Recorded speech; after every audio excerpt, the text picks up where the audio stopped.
So as we dig down like the negotiation funnel, we use everything that we've collected from the very first initial intake call all the way to we've run the appointment, we've confirmed more motivation, and on the appointments, I like to confirm this motivation even more. I'll really dig into what's going on.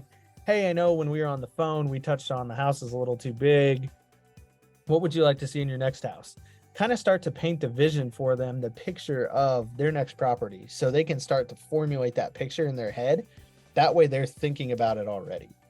And if they start to get into some of the touchy subjects of like, yeah, I've gotten notes from the lender, like they're going to start the foreclosure process here in the next few months, or, this house is just too much for me. It's weighing on me. It's my dad's house. We're ready to let it go. We want to restore it to its former glory, whatever that may be. We paint that all into the offer picture. And from there, that's kind of when we get into the numbers game, when we get into the offer game. And a lot of that negotiation is really combated by how you paint the picture to the seller. So when we paint the picture and the offer to the seller, we're like, hey, this is great. This is a great house, or this is something we would very much be attracted to and want to buy from you. And, based on that, based on what we can pay, I know you said that they're about to foreclose, or you need to move into a different house, or the house is too big, or you need to relocate for a job. When you sell this house and we push this sale through and you get your funds and you're able to do that with whatever, we're going to alleviate a lot of those stressors for you. The house is too big, so we're going to get you moved into a smaller house, or the mortgage is too high, so we're going to get you into a house with a lower mortgage, but also pay off the existing mortgage so you don't have that debt hanging over your head anymore. Or, you said you've hated this house ever since you moved into it. Let's get you into something you love. A house is typically one of the biggest assets people buy in their life. I think the stat is most people buy and sell 4 to 5 houses in their lifetime. Typically, that's the biggest asset that someone owns is their house. So there's a lot for the common folk who aren't investors. Sure, we deal with houses every day. We buy and sell and do whatever we want to with them. But for most people, a house is a very emotional experience. They get married, they buy a house, they have a kid in their first house, they raise their family in a house, move on to something bigger, then it's time to move on to something smaller. So really painting that picture for the sellers helps in the entire negotiation process. So our negotiation process is based on all of these motivators and the rapport building. We are not a one call, one close, super hard closer of, hey, look, you've got 10 minutes to decide. So if you want $200,000, you better sign right now. We don't do anything like that because, like I just said, this is one of the biggest, most emotional things that a person does in their life. 4 to 5 transactions in their entire life. It's a lot of money. They have a mortgage. So they want to think about it more. They're going to sell to someone that they like the most. Even if your offer is a little bit lower, I've had deals where I've been 20K lower than other people. But because I approached them and painted the picture and solution and painted the vision on the back end, they went with me because I was collected and calm when I approached them, gave them a logical offer, and explained what I was going to do with the offer to them. And they felt comfortable with me.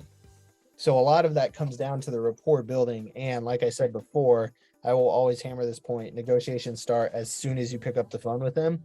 You need to build that rapport so you can have that hard conversation with them when you give them a number, especially if they're like, well, I want 400, and you come back and you run your numbers and you're like, oh crap, I can only offer them like 225. I'm $175,000 short.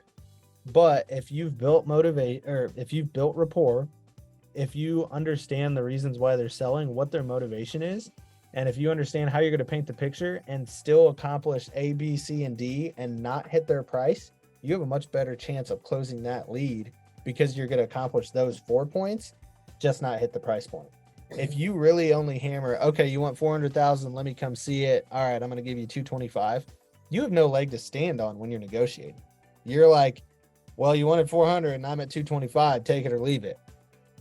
You're not painting a picture to them. If you paint a picture to them and explain, hey, you know what? I'm going to be honest with you. The first thing I'm going to say is I can't get to that 400 number, but in my offer, we're going to get you out of the house. We're going to get you to a new place. We're going to get you something that's more optimized for your needs. And we're going to do it in about 30 days because I know you said you needed to sell quick. While I can't hit that price point, I'm going to hit 1, 2, 3, 4 other things that are major things for you. So what do you think? That's a lot better pitch and a lot better chance of you closing and monetizing on that lead as opposed to 225, 400. Oh, sorry. On to the next.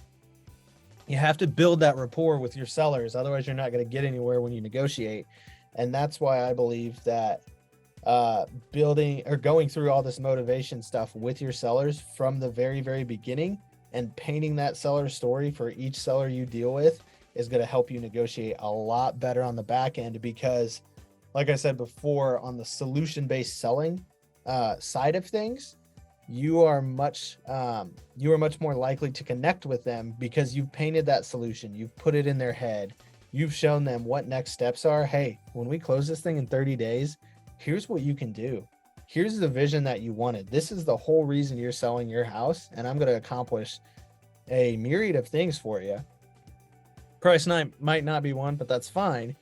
But I'm going to accomplish all this stuff for you in the sale of this house and get you moved on to the next chapter. What do you think? Doesn't that sound great? I know you said you wanted to move. I know you said you wanted blah, blah, blah. And I'm going to do all of that for you. I just can't hit that price number. But what do you think? There's a lot to think about here because all of those other points are going to be accomplished for you. And I know those are huge stressors for you right now. Because, you said when we met that you're going gray or you want to pull your hair out because of this house, and I'm offering you a way out. What do you think? So me and my team, we always take a much more laid back approach, rapport-based approach, building the story, painting the solution, painting the vision in the seller's head so they understand everything that we're going to do with them regarding that cash offer and what that cash offer is going to do for them.